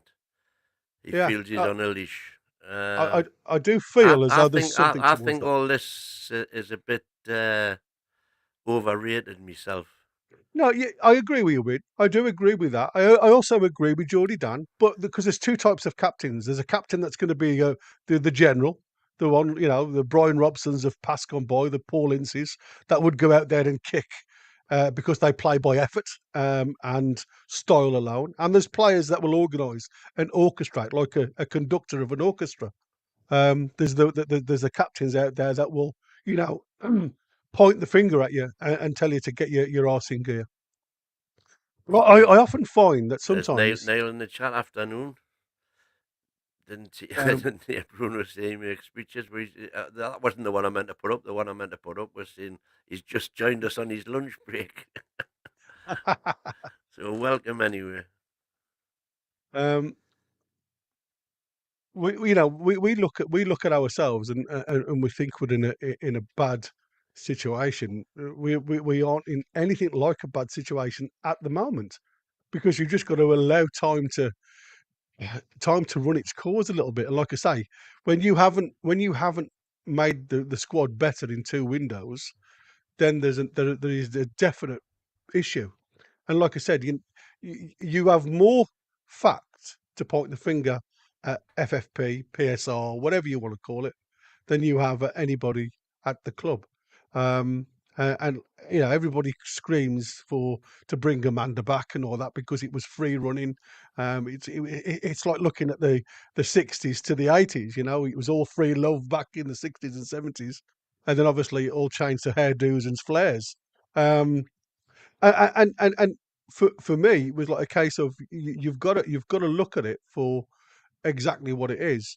They started this movement, and it's great because it gives you a massive injection. But until Eddie and Mitchell start the career together now, and I'm hoping it starts this window, I haven't seen us moving forward at all. In actual fact, what I've seen is the squad that we originally had decay a little bit because of age, because of obviously not getting enough game time. Well, like So I there is say, there is a we're difference. finished off on Saturday with 6 Bruce era players on the pitch. To me, every one of those players has peaked and is on the Yeah, way down. Eddie got the best out of them, was fantastic at doing that, but they have now reached their zenith.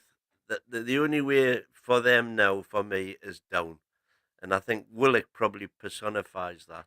He went through his wonder run and we got, it was Willockino with this and Willockino with that. yeah. But Well, I tell you who does look fantastic at the minute, mate. He's blooming Anderson for Forest. yeah, He was so good the other night. yeah. And like I say, it's just a shame that kid has gone to better grounds. Now, just going on like conceding goals because obviously what I've got now is a little bit from Pope. This is the blue area is obviously the cold area where goalkeepers shouldn't be beaten. Going in towards the warmer areas where you see a lot of I Pope don't saves. understand this at all, Gary. You need to explain this to me, mate. No. So your. Let me just show you. You can see my pointer. Yeah. Yeah. Can you expand it or whatever? Yeah. What Well, I exactly are we can. looking at? Is that? Yeah. Can you see that? Is So this is your goal frame, right? So the dotted line around the side is your goal frame. Okay. So these are all the black markers in the middle, as you can see by your index at the bottom, are all your goals conceded. Now, obviously, this isn't up to date. This is a little bit behind, and all the white circles are all saves. And as you can see, you would expect. right? What, like Uh, saves and blocks and clearances and stuff? no, these are saves by Pope. This So is all this literally. is all about Pope, This is all about Pope. So right? again, it's about this misleading talk about So is this is a Pope. six-yard box then? No. This is the goal. This is you shooting at the goal. So you've got if you look at the bottom here, it's got the goal frame, yeah, and then it tells you, lower scoring rate is the blue in the middle, and the higher scoring rate is the red on the outside. Because obviously, as we all know, if you shoot into the corners, you've got the goalkeepers have got less chance of saving it. Ah, So right. So that's the other good. this is The this white is the frame is goal. the goal posts. Yeah. So this is the goal. So Right. this So now you're I know what we're looking at. That we're yeah looking into the goal net right into now. the goal net, looking at where all the goals and all the saves have been. Right. Right. So as you can see, it does dominate a little bit, and this is that argument of whether is Pope trying to support his shoulder a little bit more on the left hand side. Now, are we conceding more goals to the right or to the left? So obviously we'd have Nick Pope facing us at this point. So as you can see, to his right, he dominates a lot more saves. He has conceded quite a few goals centrally Right. though, Yeah. Yeah. which is quite worrying if I'm honest. But these could be tap-ins. I mean, again, Well, I'm that's not it. Yeah, going back. the point is that's obviously where the ball crosses the line. Yeah. So this Yeah, is where but it crosses you've the got line. no idea where these shots came from. That's the trouble with this. No. But like I say, I mean, like this one down here, I know was the Bournemouth goal when we got beaten from that When, tapping. when we drew. But like I say, we do concede quite a bit more than I expected in the middle of the box, in the blue area, which again people always say, according to this, is the lower scoring zone. Um, and as you can see, he does predominantly save a lot more to his right than he does to his left. But again, I don't know whether this is just luck. We don't concede I don't know. anymore You're on on the about left him hand not side. diving to his left, and there's some very good saves there. It would appear Yeah, just down the inside bottom. the post down there. So Yeah. more No, there, no. more there, in fact, than there is on the right.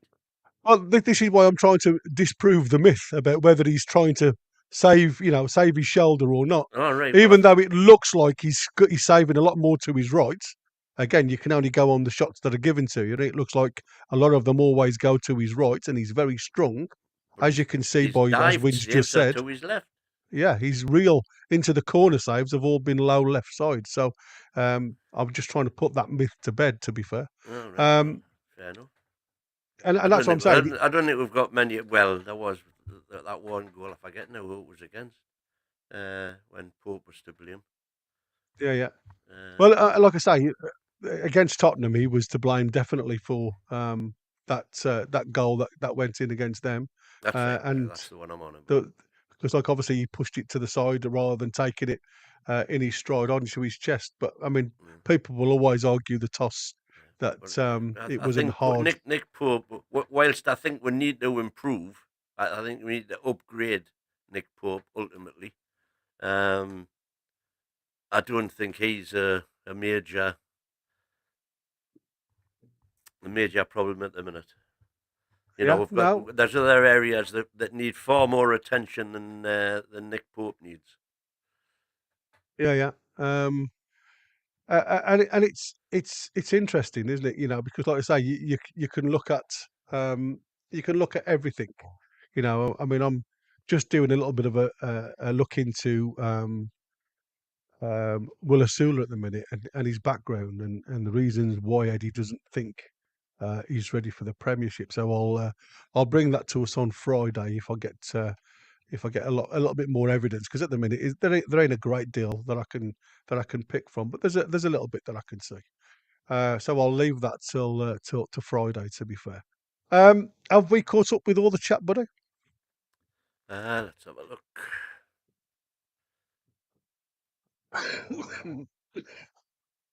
We're showing Lewis Miley fan.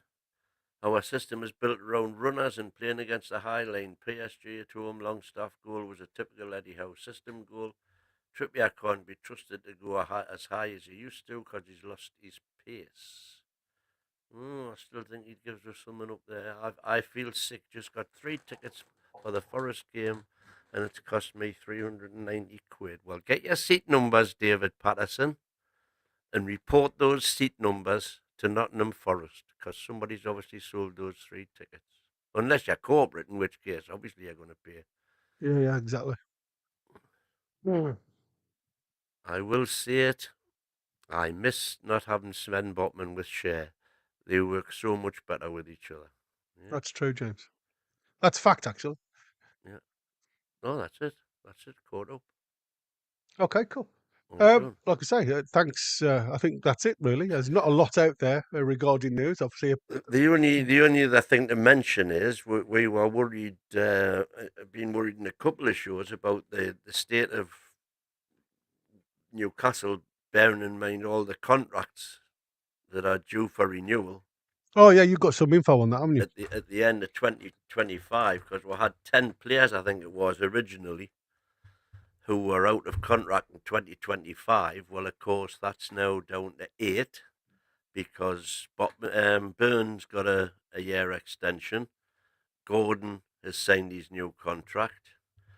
So what we've got left expiring in June 25 is Dubravka, Shea, Wilson, Lascelles, Kraft. The 5 that you could talk about, really, because after that you've got Gillespie, Ruddy and Lewis, who, what will be case or all. So just to take those one by one. Dubravka. We've got Vlachodimos, and to me, when I've seen him play, he looks as though he could be a perfectly good understudy for Pope. The odd half in game that he's played for us, albeit in friendlies, and what he's done for Greece, Greece beat England with him in goal. I think we needn't worry about him. Dubravka, I think, is definitely going to be on his bike. Whether we can get some coppers for him in January, I don't know. I'll be sad to see him go, obviously, but the consensus is get rid, and he doesn't want to be number 2, which is what he is. So if he doesn't like it, go off to pastures new. I wish you well. Fabian Shea. Apparently, he is only interested in a multi-year deal. Now, would you give Fabian Shea a multi-year deal? You can define multi. Is it 2 years? Would you give him 2 years? I think the way I look at Because Fabian, by the way, I think he's currently on 60 grand yeah, a week or something. So he'll be looking for 100 plus to be up there. He'll consider himself to be entitled to be paid what the rest of the first team squad are getting paid oh, now. absolutely, And yeah, so, would absolutely. you give Shea a 2-year deal at 100 grand a week? Because personally, much as I I think love he's, him, I think he's coming to I the wouldn't. end of his I tether. would offer him a 1-year deal Yeah, at something like, maybe it's 110. well, And then he'll have to work out what he can get from a multi-year deal somewhere else. yeah. I think what you could do is you could do a 1-year deal guaranteed with a club having the opportunity to have a second year, obviously the current wage, and by that you do get the multi-year, but obviously then it becomes performance related. And if Shaw's willing to take it on board and give it its best with that second year that the club could choose to have, you could always get the multi-year from that way in. Well, But I think it would gamble. there was a bit of crack in the chat earlier on, saying that shares defending his pony, you know, and he gets out of jail because he's the one forward-thinking defender that we Yeah. have. You know, he can spray a ball, so his He's the only one defensive we've got at the minute as his well. defensive deficiencies are overlooked because of his attacking contributions. But as I said, Um, he's the only one apart from Kraft that we've got, and that's why Eddie wanted to bring in Gay. And like I said, I've said it all along. Shaw, isn't the defender for me going forward, and I'll say it until I'm blue in the face, because what you do need ultimately, the job that you're in line for is to stop the to the stop the, them. the attackers. Exactly. You know what I mean? That's the primary job of a defender. If you can do anything else, then great. That's just an That's a extra bonus. bow to your arrow, isn't it? You know what I mean? Yeah. So, like I say, I would offer share one deal if, as has been suggested, we could get 30 million from Saudi for him in January, then I would certainly take that. Then we move on to Callum Wilson. What do you do? How do you solve a problem? How do you solve a problem like Callum Wilson? Well, you Where can do so you stand on that? I think you know where I stand. well. To be fair, I've got some. I'm going to do some work on Friday about all the strikers, because obviously we've been linked to Jonathan David, so I've got a comparison between him and Wilson. Because obviously Well, there's talk. could you stick Gyökeres in that? Well, like I I, say, I'll Gyökeres. tell you for why, because I'm hearing from various sources now that that's very much on the cards, and the only problem with it is that there's not only us interested in him, Arsenal are also interested in him. Yeah, but you're looking at 50 million for Gyökeres in his current form. I don't think there'll be a chance I of him think you're coming. looking at more than that, to be honest. Well, you probably are, but I mean, it's a shame that we didn't pick him up when he was at bloody Coventry. Well, that's You know what I easy mean? to And that's say. what I said. It's hindsight, isn't it? Hindsight's a wonderful thing, and that's why I said some of these gambles from lower leagues can pay dividends.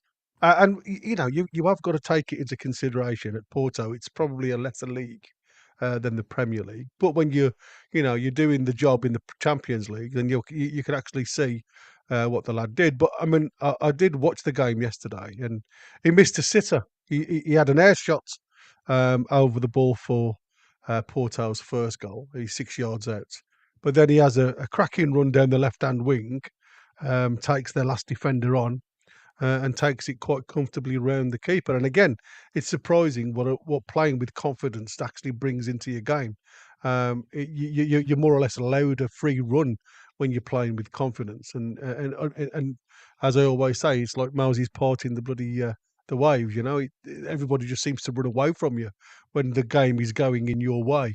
And when the game isn't going your way, it seems as if there's people out there literally with the ironclad, and there's chains around the door and you can't get through it.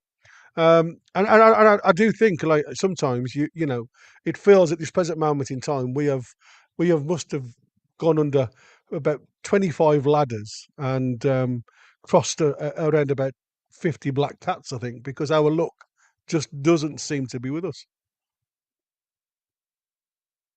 Oh, unmute. That's it. I thought I was going to sneeze then, but I didn't. Yeah. I I maintain that if Callum Wilson can come back fit and just stay relatively fit, which will be assisted by the fact that he'll be sharing time with Isak, which is also going to hopefully help Isak's fragility. He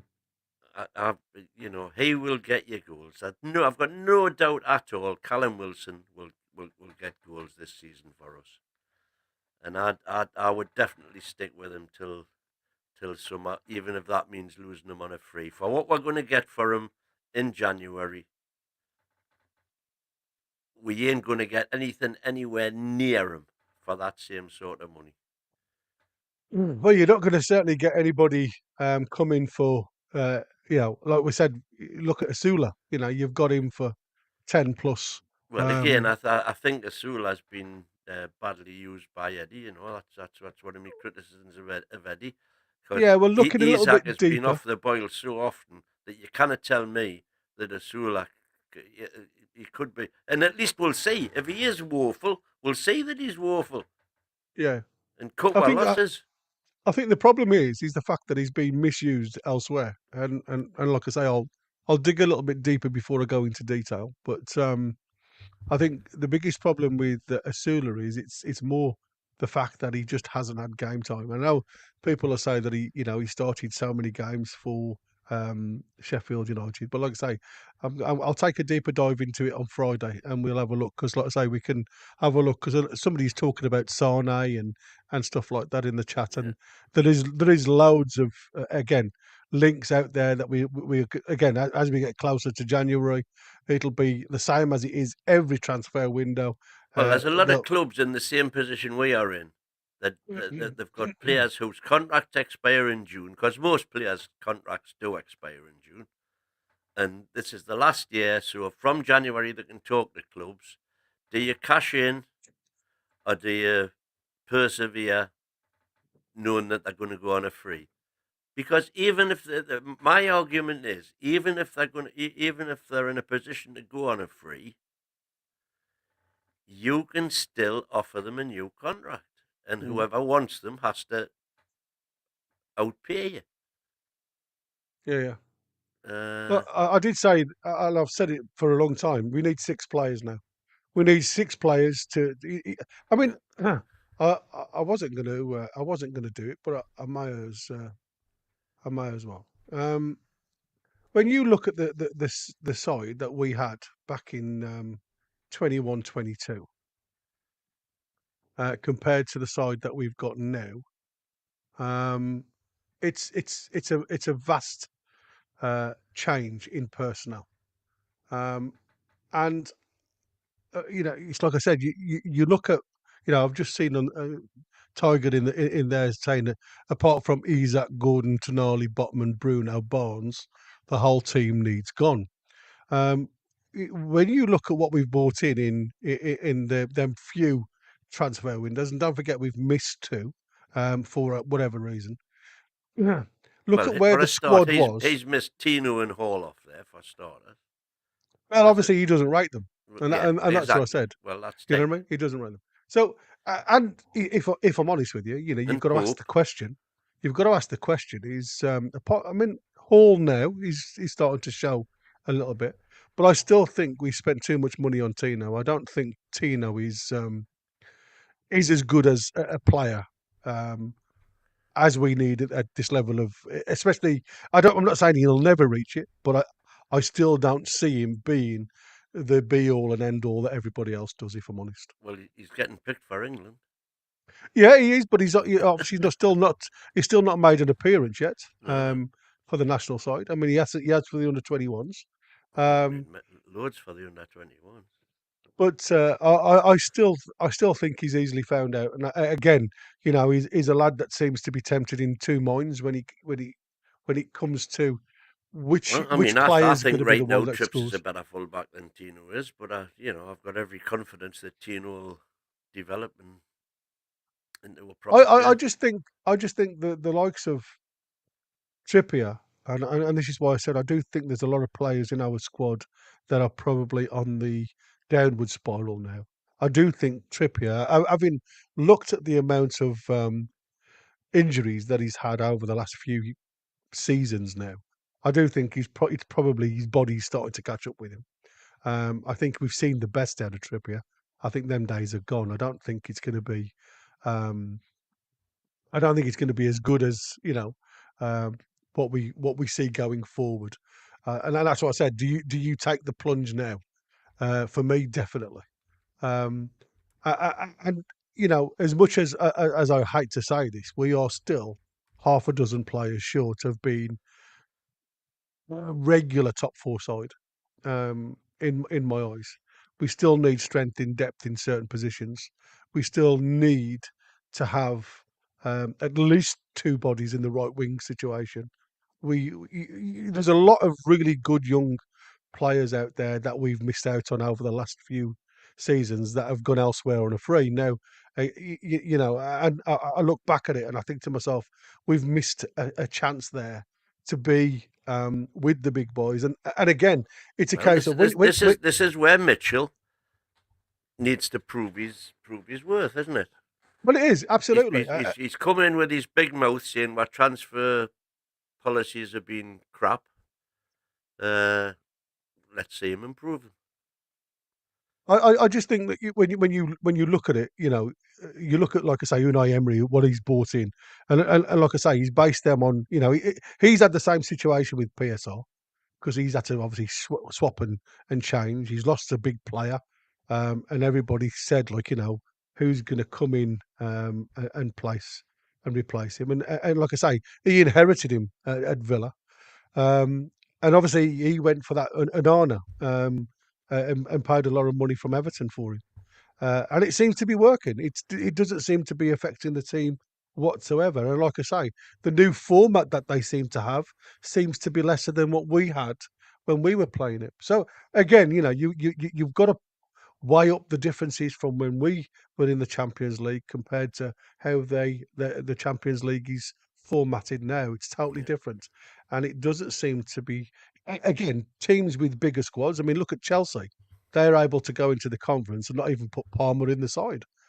So you've got to look at it from where we are with probably a really good 11. But again, you look at the backup and you say, what happens when you need to make changes? And I think that is where we need to seriously look at now, is what happens when you need to make changes. And at this present moment in time, as we saw against Brighton, I don't think there's enough in depth that you can make changes where you think it's going to affect the game. The likes of Villa can do, the likes of, the bigger clubs. Never higher said up it, the league. Tiger Studios. Never said it. What's that? He's saying House said that there was no one in the world that can improve our first 11. Still angers me today. What a load of bollocks. Show me that quote. Oh, I mean, it's like I said. I think there's obviously quotes out there saying it's difficult to find players that will change the with first our budget. Yeah, and I think that's probably true. It is difficult, especially the Eddie Howe way, and I think that's the other thing you've got to look at. Is the Eddie Howe school of play, if you like, because it's not easy for anybody to come into, as we've seen, and run with those with Eddie's style, rightly or wrongly. You've got to take that on the chin. But I think that is it. The only thing I was going to say at the end of this is obviously the club shop is near opening. There's been a bit of a delay. It looks like they're just putting all the fitments in there now, ready for the opening. But like I say, it's going to be the end of October now, rather than obviously beginning. But there was rumours that I read this morning that it's going to be open for our next home game, which is obviously against Chelsea midweek in the cup. So it'll be interesting to see whether they can get it up and running for them. So watch that space. But at the minute, it's still closed. But the signs are going up on the windows, so it can't be that long, But for now, from myself, I don't know whether you've got any more comments, Win. No, I'm done. Yeah, cool. Again, thank you so much to everybody in the chats that's been with us, and everybody that obviously, if anybody's got a question before for Friday, and put it in the chat below, and we'll try and sort it out for Friday. But until then, thanks ever so much for watching, and I'll see you on the next one. It's goodbye from him. Goodbye from him, and it's goodbye from me. How are the lads? How are the lads and lasses and Bairns? See you on the next one.